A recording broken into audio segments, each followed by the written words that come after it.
إني تذكرت والذكر مؤرقة مجدا تليدا بأيدينا. السلام عليكم ورحمة الله وبركاته. halkani waa xarunteennii tayo waxaan caawa maanta saaka iyo waqti kastoo ay kuu tahayba kula wadaagayaa iyo dhammaantiin ba idinla wadaagayaa in uu halka inooga bilaami doono insha allah barnaamij taxano noqon doona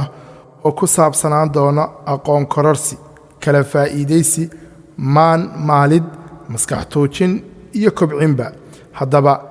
barnaamijkan udubdhigiisu wuxuu noqonayaa inaan isla wadaagno cilmi in anfacaya oo isugu jiri doona dhan diini iyo maadiba ah. waa hagaag haddaba qaabka uu barnaamijkan ku soconayo waa in aan u soo gudbin doono insha allah qaab su'aalo iyo jawaabahoodii ah sida tartamada iyo imtixaanaadka iyo musaabaqooyinka caalamiga iyo kuwa maxalliga ba looga bartay. haddaba qaybtii koowaad ee barnaamijkan taxanaha noqon doona insha allah ayaa halka inooga bilaami doonta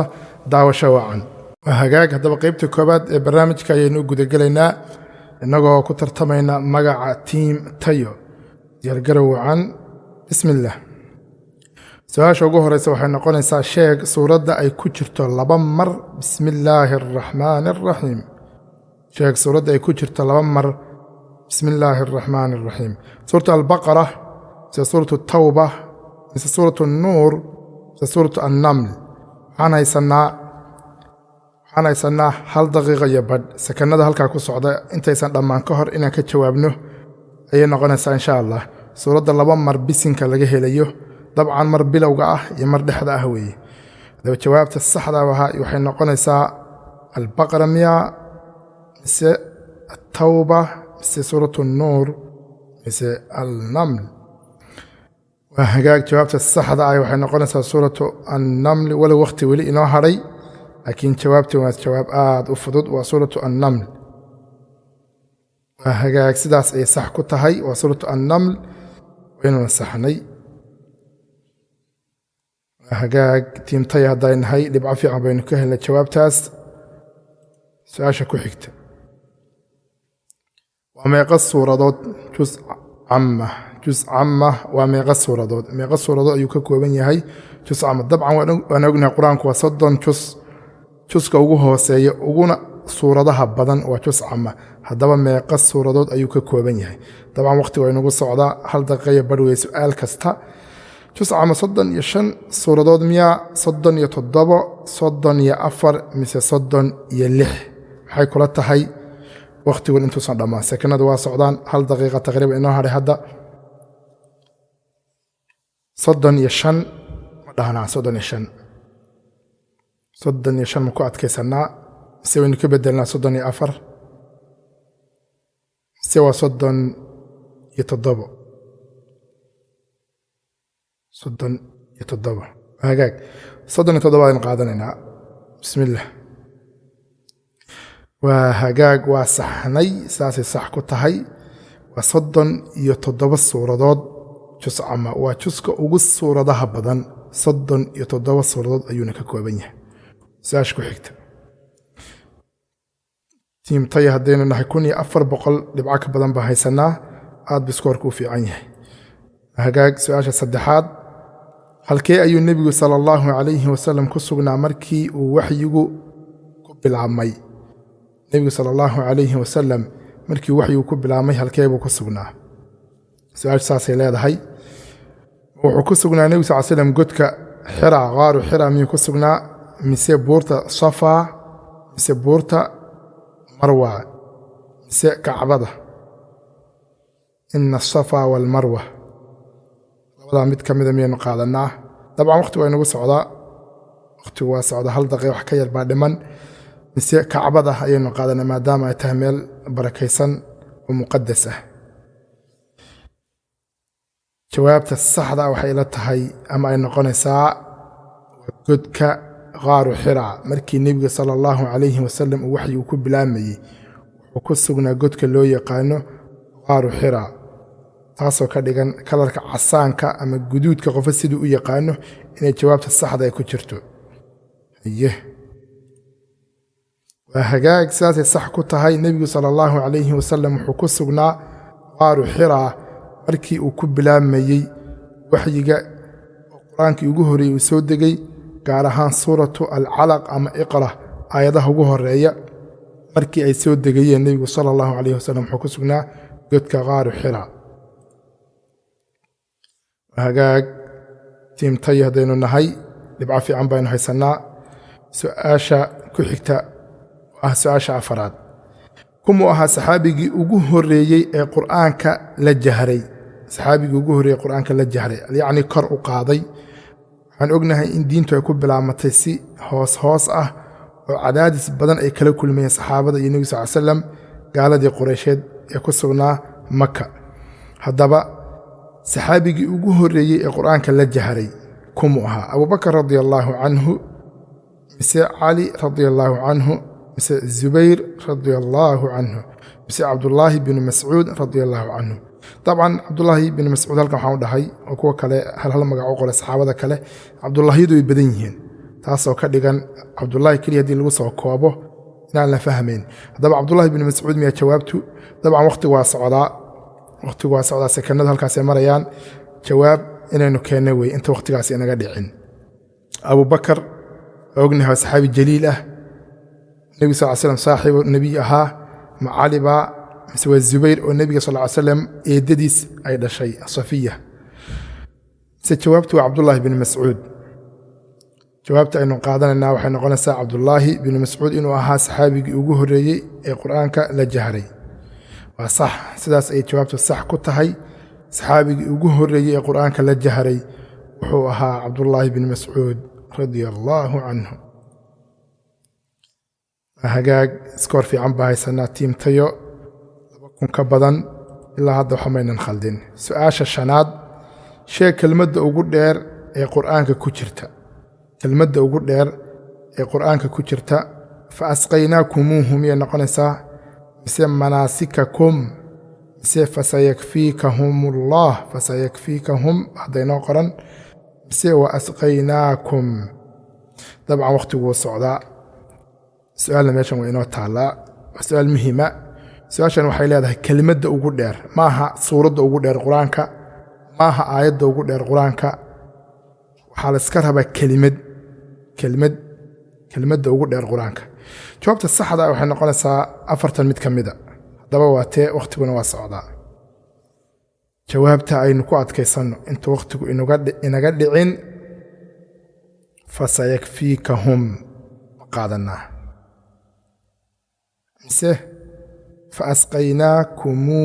faasqaynaaكumuuhu bayn qaadanaynaa waa sax sidaas ay sax ku tahay faasqaynaaكumuuhu waa fa iyo hamza 3 4 5 6 7 8 9 10 11 xaraf bay ka koobantay kelmaddaas waa kelmadda ugu dheer ee qur-aanka ku jirta waxayna ku jirtaa suuratu alxijr suuratu xijr ayay ku jirtaa waa kelmadda ugu dheer hagaag tiimtay haddaynu nahay ilaa hadda waxamaynan khaldin iskoorkuu fiican yahay su-aasha ku xigta ayaynu ku sii siqaynaa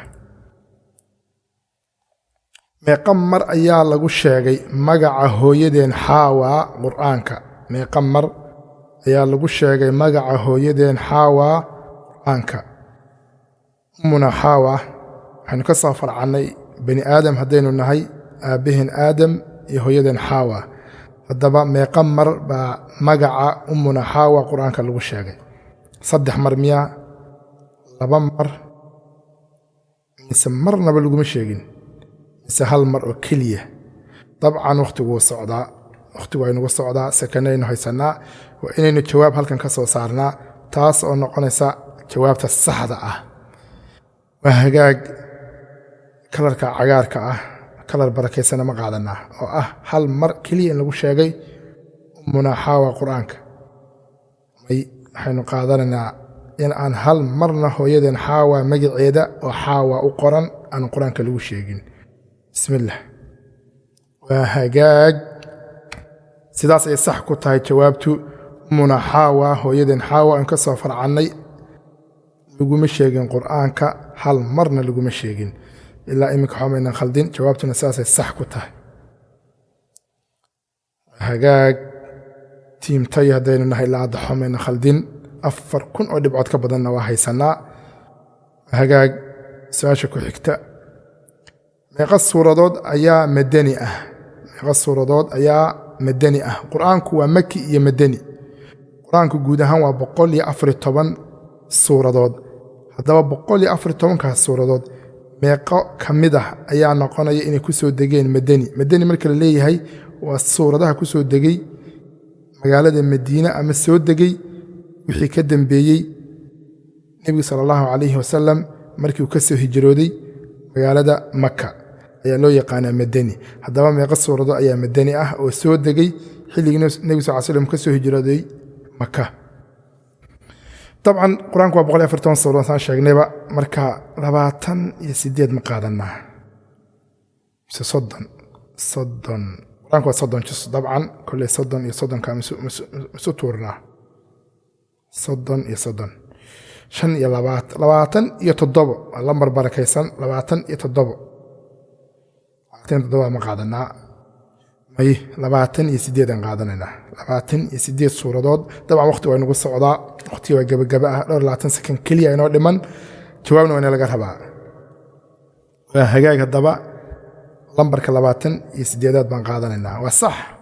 saasay sax ku tahay 28 suuradood ayaa ku soo degay magaalada madiina ama loo yaqaanaa suwar almadaniya suuradaha madaniga ah hagaag sidaas ay sax jawaabtu ku tahay ilaa iminkana tiimtayo xamaynan khaldin hagaag su-aasha ku xigta aynu fiirino dhammaystir xadiidkan waa xadiis la raba inaan dhammaystirno nebigu sal slam wuxuu leeyahay man kaana lahu shacrun qofkii timo leh maxaa laga rabaa qofka timaha leh maxaa laga rabaa waxaa la leeyahay ha karaameeyo mise waxaa leeyahay yuusan xiirin mise ha xiiro mar hadduu timo leeyahay inuu timihii xiiro miyaa mise dhammaan intaan waa laska rabaa mar haddaad timo leedahay inaad xiirto iyo inaadan xiirin iyo inaad karaamayso miyaa lagaa rabaa jawaabtu kee bay noqonaysaa man kaana lahu shacrun waa xadiis nebi sal slam uu leeyahay qofkii timo leh sidaa ha sameeyo dabcan dadka bilaa timaha ah oo dee bidaar iyo garhla-aan isku darsaday kolley waa laga yaaba in la helo dad noocaase waxay samayn doonaan bal iyagaa laga rabaa laakiin jawaabta saxda waxay noqonaysaa nebigu sala allahu calayhi wasalam wuxuu yidhi dabcan waxaa inagu socdaa wakhtiga aad wakhtigu inoogu socdaa nebigu sala allahu calayhi wasalam wuxuu yidhi man kaana lahu shacrun qofkii tima leh falyukrim aw kamaa qaala sal slam qofkii tima leh man kaana lahu shacrun falyukrim qofkii leh timo ha karaameeye jawaabta saxda marka waa ha karaameeyo oo ah kalarka casaanka ah sidaasay sax ku tahay jawaabtuna waa hagaag tiimtay ilaa iminka waxba maynan khaldin sida ayayna jawaabtu sax ku tahay timaha karaameynteeduna waxay noqonaysaa markay u baahan yihiin in la shanleeyo markay u baahan yihiin in la mariyo waxyaabihii ay u baahnaayeen saliid iyo dufan ay u baahnaayeen in la mariyo markay u baahan yihiin in la gaabiyo iyo wixii la halmaale ee nadaafadooda iyo ka warqabidooda ah man kaana lahu shacrun falyukrim ninkii bidaar leh waa garan karaa faa'iidada timuhu ay leeyihiin waa hagaag su-aasha 9aad suuradahan midee ayaa ugu aayado badan suuradahan 4 ah halkan ku qoran midee baa ugu aayado badan oo aayadaheedu tiro ahaan ay ugu badan yihiin suuratu nisaa miyaa mise waa acraaf mise waa shucaraa mise waa ancaam dabcan markii leeyahay ugu aayado badan waxaan ognahay suuratu baqara ugu aayado badan 286 aayadood wey haddaba marka albaqara laga soo tago 4 halka inoogu qoran suuradeebaa ugu aayado badan oo noqonaysa suuradda labaad ee qur-aanka ugu aayado badan marka laga soo tago suurat albaqara dabcan waqti waa inagu socdaa sakana yar baan haysanaa 4 mid ka midana jawaabtii ku jirtaa haddaba tee baynu qaadanaa suuratu nisaa dumarka aad uga hadashay magaceeda sida ka muuqata acraaf mise shucaraa ancaam suuratu ancaam jawaabta ancaam ka dhignaa waqtiguna waa socdaa sakana yar baa inoo dhiman waa hagaag haddaba jawaabta saxda waxay noqonaysaa suuradda labaad ee ugu badan aayadaha qur-aanka 4tanna ah ta koobaad qur-aanka guud ahaanna suuradda labaad ee ugu aayado badan waa suuratu ashucaraa suuratu ashucaraa hagaag sidaasay sax ku tahay jawaab saxa sidaas ayay ku tahay hagaag ilaa iminka waxmayna khaldin su-aasha ugu dambeysay ee barnaamijkan ayaynu soo gaadhnay meeqa sano ayuu qur-aanku soo degayey meeqa sano ayuu qur-aanku soo degayey waxyi waxaynu soo marnay in nebiga sala allahu calayhi wasalam markii uu ku bilaabmayey waxyigu inuu ku sugnaa godka loo yaqaano godka qaaru xiraa haddaba laga soo bilaabo maalinka uu waxyigu bilaabmay ilaa nebigu sala allahu calayhi wasalam uu ka geeriyoonayey meeqa sano ayaa u dhexaysay meeqa sano ayuu waxyigu socday uu soo degayey okay 20 sano 20 ma qaadano tiro go'an mise 20 mise 22 23 afarta mid kamid weeye dabcan jawaabta saxda ah waqtiguna waa inagu socdaa sakana aynoo dhiman daqiiqad ka yar jawaabta saxdaana waa ina laga rabaa taas macnaheedu ay noqonayso afarta mid kamid ah inaynu ku adkaysano hagaag lambarka waxaynu qaadanaa 23 hagaag sidaas ay sax ku tahay jawaabtu qur-aanku wuxuu soo degayey ama waxyigu nebiga sala allahu calayhi wasalam wuxuu ku socday muddo 23 sano ah ayuu waxyigu soo degayey oo qur-aanku uu socday saasay jawaabtuna sax ku tahay barnaamijkii kobcinta maanka toojinta maskaxda kala faa'iidaysiga iyo aqoon kororsiga qaybtiisii ugu horeysay ayaa halkaa inoogu soo dhammaatay waa mahadsantihiin daawashadiinna wassalaamu calaykum waraxmat ullaahi wabarakaatuh